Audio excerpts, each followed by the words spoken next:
Hey, good morning, everyone. Thank you for joining us. This is week 25 of the Homes and Money Realtor Mastermind. I'm super excited to have Janelle Sprandel. Did I say that right? Sprandel. Sprandel. Okay. And she has this tagline, it's her email address is buy or sell with Janelle, but then she also has a tools of the trade by Tool Girl, right? Because you kind of have tagged yourself the Tool Girl, right? I have, yeah, about, oh goodness, maybe 29 years ago, I started selling construction equipment and power tools at Sears. And it was back in a time when Tim Allen was popular. There was a woman on the show called Heidi, and she was the Tool Girl. So when people would come to Sears to look for me, they would look for the Tool Girl. That trade for about 14 years, selling and renting construction equipment and power tools. So That's great. And then you took who you were into the real estate market and have branded yourself that way. So obviously worked at Sears selling tools for a while. Where are you from, Janelle? I'm originally from Newark, Ohio, on the east side of Columbus, and I moved to lovely Cincinnati, go Bearcats, when I was 18. Have been here ever since. Awesome. And okay, 14 years of selling tools, and then how many years of real estate now have you been in it? July will be my 16th year. Okay. And you're with Comey, and have you been there the entire time at Comey? No, I did 8.5 years with Sibsey Klein, originally Beckett office, and then on to the Mason office after Lakota Beckett closed. And then I've been with Comey and Shepherd for the last 7.5 years. Awesome. And we talked a little bit about this off camera, but you have a past of managing 29 people, you told me, and now you kind of operate as a solo agent. And honestly, Janelle, with the production that I've seen, that seems crazy. How are you doing that with just by yourself? I guess so. At UC, I was an education major, so a teacher. I really thought that I wanted to teach high school mathematics. After a years of student teaching, I decided that probably wasn't for me. And it was really because I found that the audience wasn't people who wanted to learn, they were people who had to learn. So then to put myself through college, I sold and rented the equipment and power tools for all those years. And it was a great audience of people who wanted to learn. Well, in doing that, I got exposed to HGTV and all of the magic that can happen behind the scenes. But I also got exposed to a whole lot of contractors, electricians, plumbers, carpenters, roofers, and everything in between, which kind of adds to my toolbox, if you will, of things. But when I left that job after I was pregnant, having multiple children on the way, I guess, through my real estate career, I found that managing a bigger household along with a technology job, which is where I went into after selling the tools and the construction equipment, the technology was really a big leap for me. So there are a lot of technologies available to us in real estate, like Loop, even things like your Google Calendar, additional things like video, Facebook promoting and whatnot. And because of that career that I had there, I've been able to adapt those technologies into high efficiency output in my real estate. It's not that I don't have people who has a fantastic marketing department that are able to kind of take the ideas that I have and paper. So I'm not an editor or somebody who's good with even Photoshop or things like that over the years. What technologies do you feel like have intertwined well and that you use? Well, definitely cell phone, right? There's a lot of abilities that cell phones can have and offer to you. This Zoom meeting is a good example when you need to meet with clients. Excel spreadsheets for organizing multiple offers, especially in this market that we're in right now. Facebook boosting, Instagram, a lot of banner production, short videos with our youth in our community where I live. Those kinds of things are really quite helpful. And then on the Comey and Shepherd side, we have the ability to manage and schedule all of our photographers. So I can be sitting with clients on the spot. Oh, good, Tuesday works for you, 4 o'clock, book it, put it down right away. So they're really easy tools. I'm not definitely a high-end power user of every CRM under the sun out there, but I find that the simple tool that gives me the high efficiency is more what I'm looking for. That way I can stay focused on the client and not on the lead generation through things like Zillow and that. Yeah. And then, I mean, I'm a firm believer in that as well. Everybody always asks, what's the best CRM? And honestly, the best CRM is the one that you'll actually use.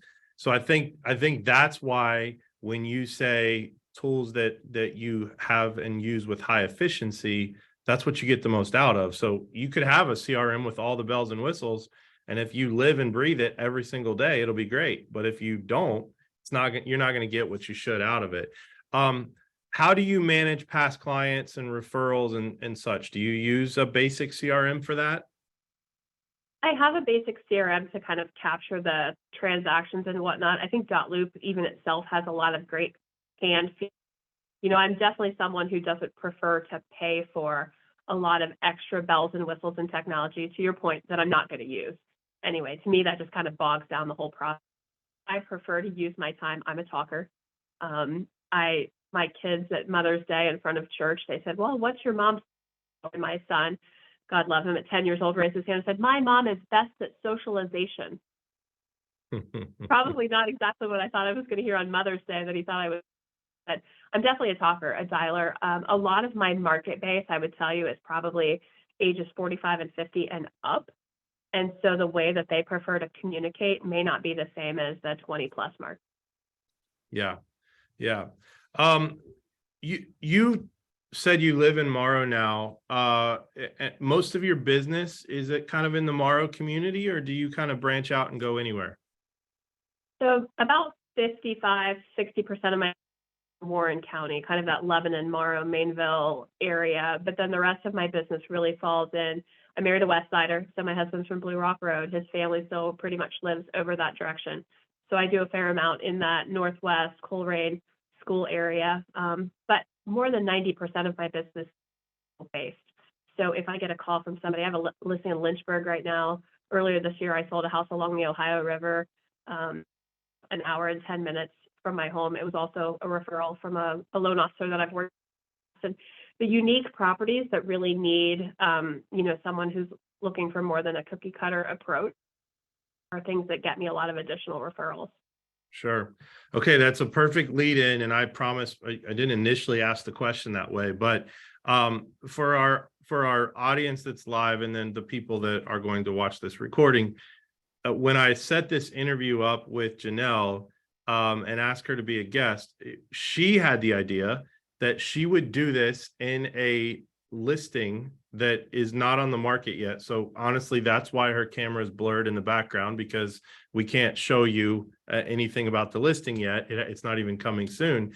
But the reason that you're there today is because the home is being staged. And we talked about the fact that staging is a huge part of your business. Even to the point of you having a storage facility with lots of assets for staging. So how often do you find that you have to stage a house, and how does that process go for you? There's definitely different levels of staging. So if it's a home that's occupied by a client and they have things, I always ask permission if I can work in their between 6 and 10 hours. And I'll work room by room, reorienting a bed, moving things away from windows, trying to create the smoothest path of walkthrough for clients. If I have a that's kind of lived in, kind of not, maybe somebody's relocating out of town, or they have some empty rooms, or they're definitely relocating. Like I've got one that I'm meeting with this afternoon, and they're moving to the state of New Mexico, and they don't plan on taking many of their Ohio things with them because they own a home in New Mexico. But there's a lot of things here that they want to sell. I talk with them a lot about the 4 buckets, which is sell, donate, trash, and then I'm missing one, keep. Keep, of course. There are some things people do keep. So I work with people about those 4 buckets, because the last thing we is moving to move a bunch of things that need to be thrown away, that need to be donated, that need to be sold. It's really a lot of extra work on their part.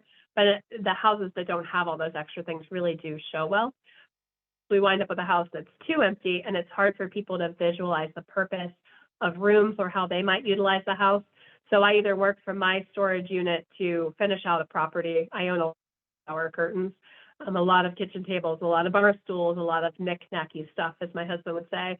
But then I also work with a professional stager. Lisa Parker at Design Buzz does the vast majority of all my stages. And I might just need rugs. Like at this house, they have a beautiful dining room, but there's no color in that room. You know, and the house really pops now. I wish I could show it to you, but if you check out my listings tomorrow, it will be online with the coming soon and a beautiful video.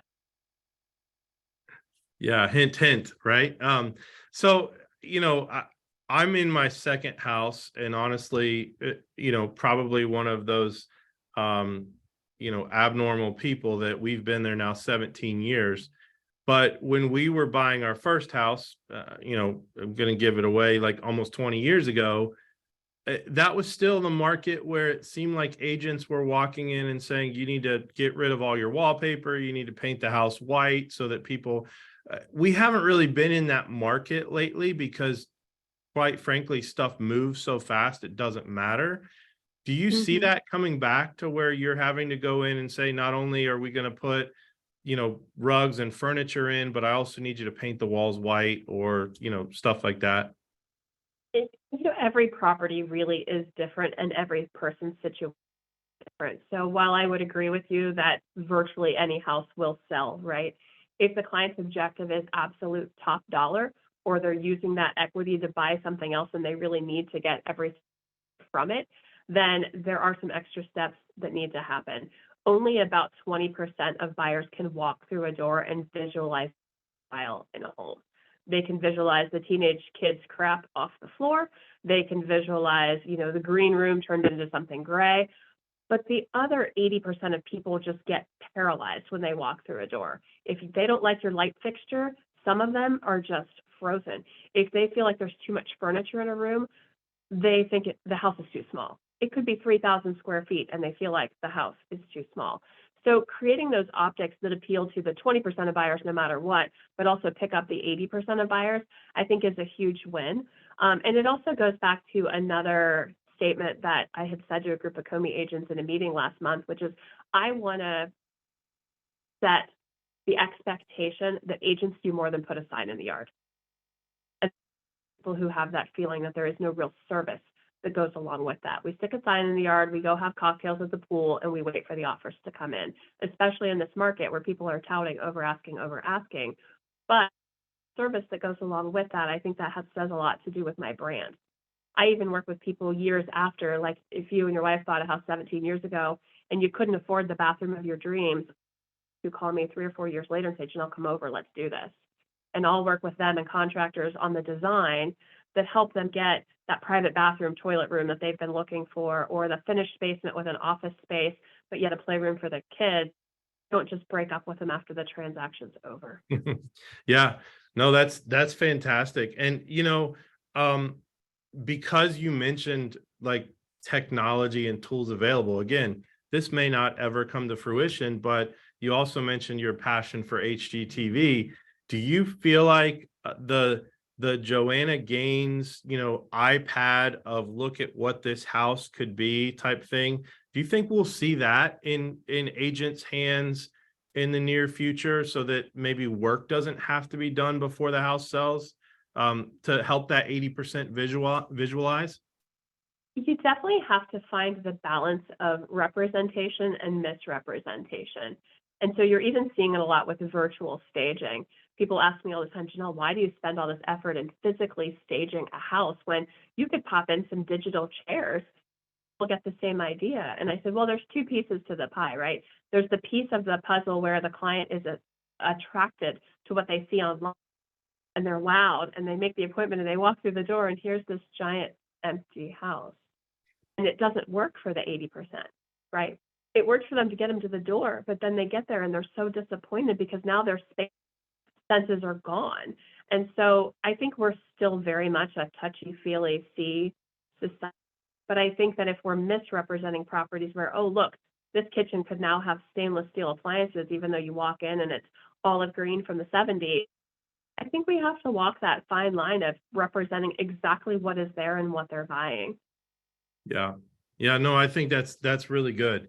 And I'm listen, I'm got a front row seat. I'm anxious to see how this continues because I don't think we ever thought, you know, 5 years ago that we would walk into a market where, number one, we didn't have a lot of houses to sell, and you get 25 offers in the first couple of hours of putting the sign in the yard. So, it continues to change for us.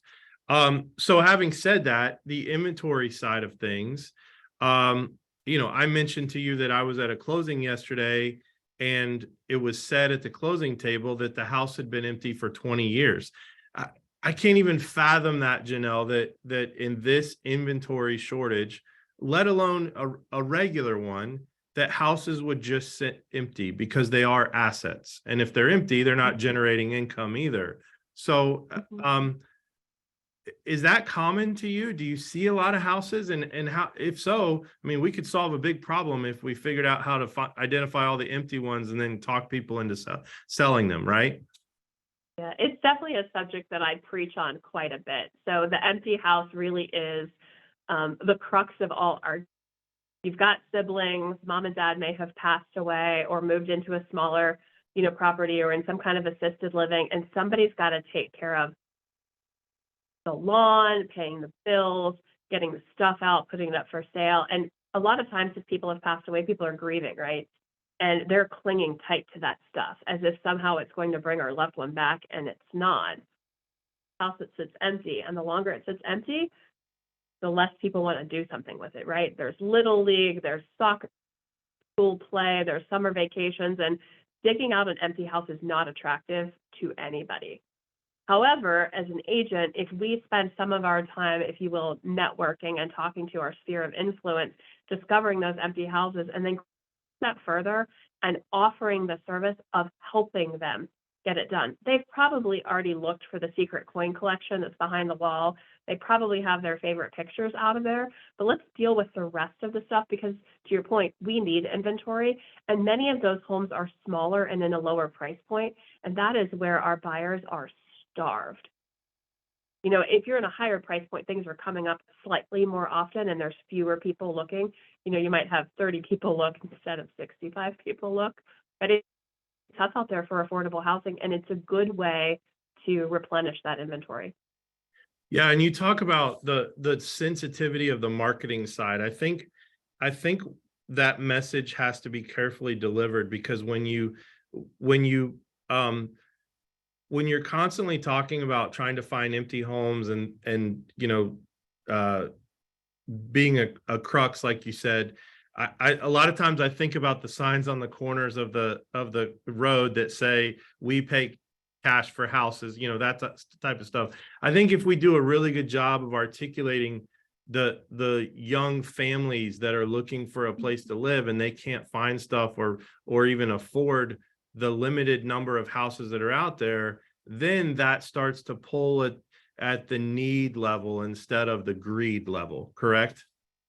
Absolutely. Yeah, we don't want to be viewed as ambulance chasers, if you will. One of my favorite sayings, there's a billboard on Route 32 going east toward Mount Orb, and it says, want to double your closet space, and it's a divorce attorney. I think that's the message we're not trying to send to people. It's funny, and it definitely gets your attention, but how people wound up with these empty homes can be very sad. Talking about we buy this house for cash or whatnot. I had gotten a referral from a member of my church. Another friend of hers said, they were going to have to let their house go. They got the phone call. They were going to give them $122,000 for the house. She said, before you do that, just talk to this lady I go to church with. She may be able to help you. We sold that $175,000, and we spent $1,200 to get it ready. That was life-changing to that family. And, there's a service and a size for everyone. The got cash buy offers may work for someone, but I would encourage people to always do your homework and research and see if it's the right tool, the right method for your go forward, because the same family is going to enjoy it either way. Sure. So how do you think we do a better job of getting those messages out there? The biggest way to do it is to talk to more people. People are so concerned about the scam, the spam, the vast, the 10,000 text messages that don't come across as sincere. The vast majority of the agents that I work with every day are caring, sincere people who are involved in their communities, and they know people. have the conversation in a real way, a real method, not just in a mass email, not in a text message, but really talk to people. And I think we'll uncover more opportunities and better serve what their needs are. Sure, sure. Okay. One of the things that you mentioned to me is that you have this tools of the trade by Tool Girl. Talk to me about that. What is that? How do you deliver that? Well, so my tagline is the right agent, the right tools. The Trade by Tool Girl is actually the name of a scholarship that I give to Warren County Career Center graduates. So up to 6 graduates every year, I award $500 each to, regardless that they're in. And that money goes towards helping them buy tools that they need for that career, whether they're a carpenter, an electrician, a cosmetologist, because somebody has to do something. It doesn't matter to me what the trade is, but I want to encourage our youth because they really do impact our real estate business, even if a lot of people don't recognize that. Sure. Sure. Okay. So that's just sparked another kind of question, and I don't mean to jump backwards to this, but it seems like in this market, we have gotten away from the quote unquote starter home. I talk to a Mhm. lot of millennials that fresh out of college, they think they should buy a $500,000 house that has everything they've ever wanted. How much do you think if when that happens that we miss out on some of the home ownership responsibilities and the things that like you and I realized when we bought our first house? Well, I think every buyer dictates their budget, right? I think one of the things that I do with every single buyer is I have a buyer consultation meeting. We sit down for somewhere between 1 and 2 hours. We're not inside a home. I don't meet you at a driveway. And we really talk about budget. I have several clients who are on that first-time home buyer phase whose parents become clients of mine later on because they realize that we're not out to be predators to their recent college grad or their, young professional, especially if they've moved here from another city and their families live out of state. So I think that's one thing is it gets back to that whole education component, right? I've got a ready, willing, and able student, regardless. I mean, I've sold first homes to people in their 60s. They've never been able to afford home ownership. They don't understand how it works. I become that educator and that trusted advisor to them for the balance of their time. And it's fun what the lenders, no offense, aren't asking, like, how much is your cell phone bill? Do you have childcare on top of that? Things that don't necessarily factor into your DTI. They're real dollars being spent on things that don't necessarily show up on your credit score. And if you like to eat out, you may be giving all of that up because of what you're pre-approved for versus what you can truly afford. Mhm. Yeah, that's so true. So true. And people don't realize that they don't have that conversation enough. I often have the conversation of here's your PITI, but then what's your water bill, your trash bill, here's your gas and electric bill, and then do you still have enough money to eat, right? So yeah, Yeah. And that's a big taxes passion. alone, right? I mean, if you look at the taxes alone, certain areas that they decide that they want to live in for various reasons could have considerably higher property taxes. And they could be giving up $200 to $300 a month based on where they want to live. And when you frame it out that way, it may open up the area, especially if things like their commute to work is similar, but in a different area. If school district doesn't matter because they either don't have children or they're not, or they're going to a private school, there's a lot of things that I think we have an opportunity to teach them. Yeah, for sure. For sure. Um, okay, Janelle, um, anything that we haven't covered that you feel like is something that is a message that needs to be spread right now? Not really. I mean, I think really just talking to people, reaching out as we're starting to see debt levels raise amongst consumers, people could be hurting.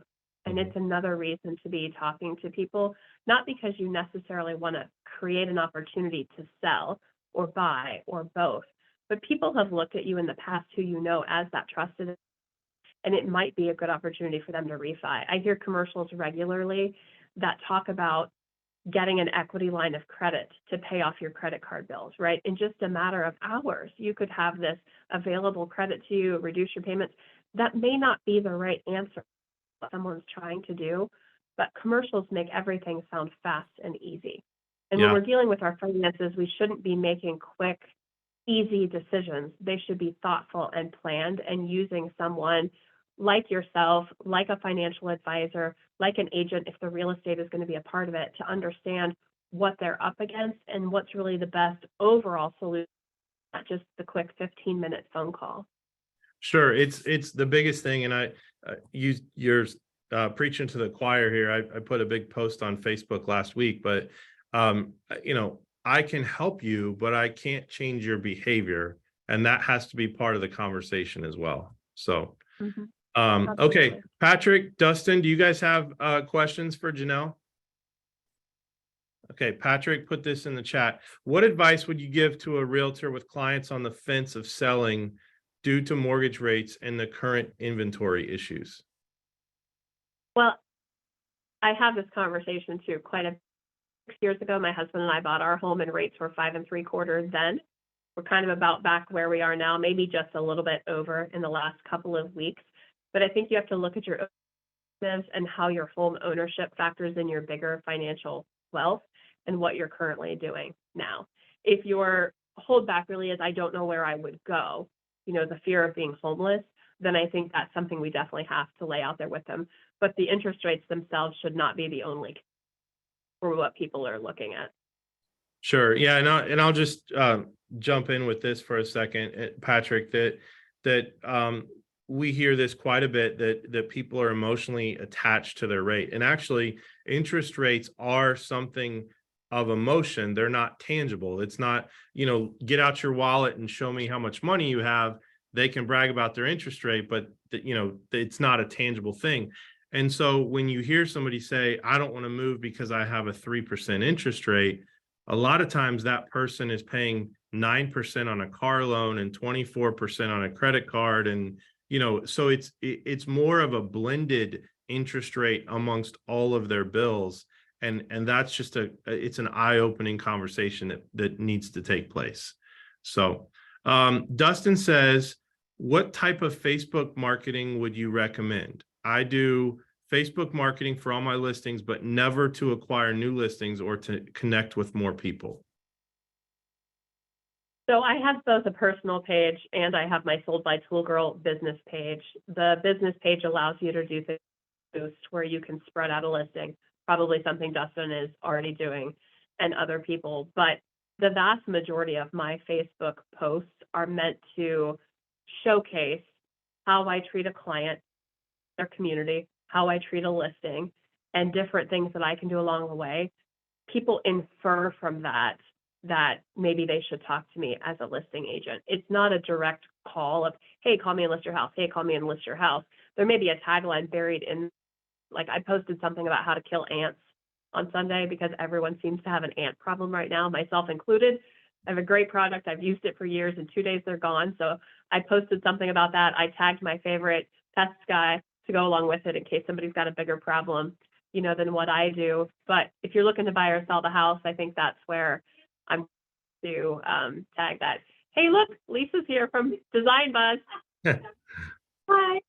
I was just bragging about you, Lisa. So I'm on a Zoom meeting with a Mastermind group. But do what you need to do. Yeah. So really, and Dustin, I'd spent some time, I don't know if you were on some of these, but if you've heard of Gary Vaynerchuk, I'd spent some time with him, and it's really on the Facebook side, you want to be kind of the master of information, so to speak. And so like what Janelle's saying is that just by sharing an ant solution problem, she's staying top of mind to people, and that will create other referrals potentially. And so, yeah, you can market your listings, you can show your happy closing pictures, but then sprinkle in some other things too. One example I can think of is when Janelle mentions that certain areas have different tax, payments than others. I think it's great on those to feature some of the community. Like this is a really attractive spot that a lot of couples have dinner, and it's in this community that you don't have to drive to Cozy's in Westchester or whatever. There's other places like that are affordable and that make this area of living attractive, right? So just like some value add stuff like that, I think is huge. I also don't buy anything. I'll see, and I don't sites like people, there's a bunch of memes and things out there for agents. I don't subscribe to any of those things because I do want to appear different and not canned. There's nothing wrong with using them. I just don't want to look like everybody else. Sure. Does that answer your question, Dustin? Yeah, I just wanted to see if like you did any like Facebook marketing that you paid for that, because I only do it to like showcase my listings when they first hit the market, but other than that, that's it.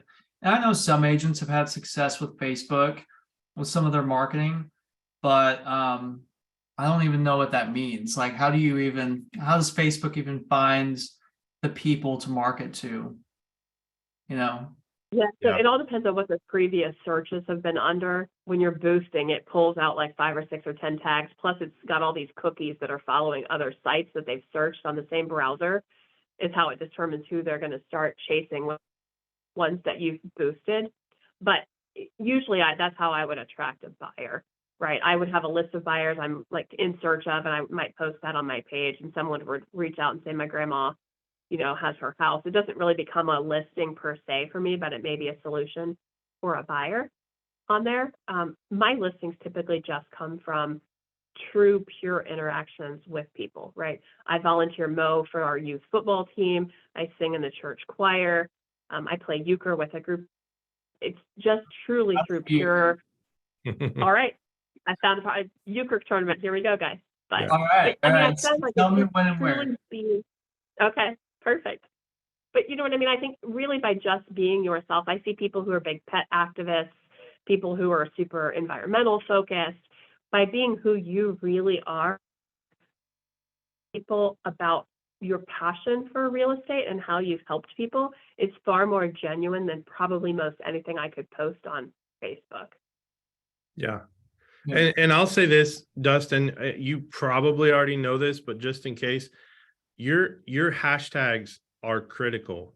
So you put a new listing out there and everything's great at the bottom. I live in Westchester, hashtag Westchester real estate, or hashtag live in Westchester, Ohio, because what happens is the people that buy or sell, a lot of times they go and put that in search, listings in Westchester, Ohio, right? And then boom, your post might show up, especially on Facebook. You might show up, and if you've got 5 different listings in a row, all of a sudden people are like, man, Dustin's selling a lot of, Hyde Park listings or Norwood listings. Let's at least call and get his opinion before we go with this other agent or whatever. So your hashtags, and I know that just from regular social media posts, your hashtags are what get you in the door to a lot of other eyeballs. Yep. I'm definitely, and I'm trying to acquire new ideas too, because agents do everything different.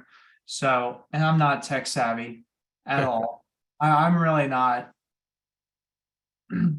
So you're probably more tech savvy than the average agent just because you're sitting on this Zoom call, though, Dustin. That's true. That's true. That's the reality of it. Well, he's younger than me, so I guarantee you he's more tech savvy than me, because the youth movement of tech is just mind boggling. So yeah, I've always struggled with it. I've never been good with tech. So I'm a phone call guy. Like I call and I may send a text, and that's it. yeah. Well, that will take you a long way for sure. Any other questions, Patrick or Dustin? No. No. No, I'm Janelle, good, I man. Thank really, you. really appreciate this. I think this was good. You've sparked a lot of new ideas and creativity in me, especially just for, future guests. And I appreciate you coming on. I've enjoyed talking to you, both originally and then now. So I thank you so much for joining us today. You're welcome. And the Thank you for inviting creativity, me. yeah, and the creativity of doing this in a listing that's being staged, again, just the thoughts in my head right now, is great. So I appreciate that. So, okay, everyone, I am taking next Tuesday off because it is the day after a holiday, and I've realized that usually holidays aren't just Monday, they are Tuesday and Wednesday. So trying to find somebody to be a guest next Tuesday has been almost impossible. So taking next Tuesday off, and then we'll be back the first Tuesday in June. So, all right. Awesome. Thank you so Thanks, much, Robert. Janelle. I appreciate it. Bye, everybody. Bye, Dustin. I'll see you at the euchre tournament. All right. Thanks, Janelle. Bye. All right. See you guys. All right.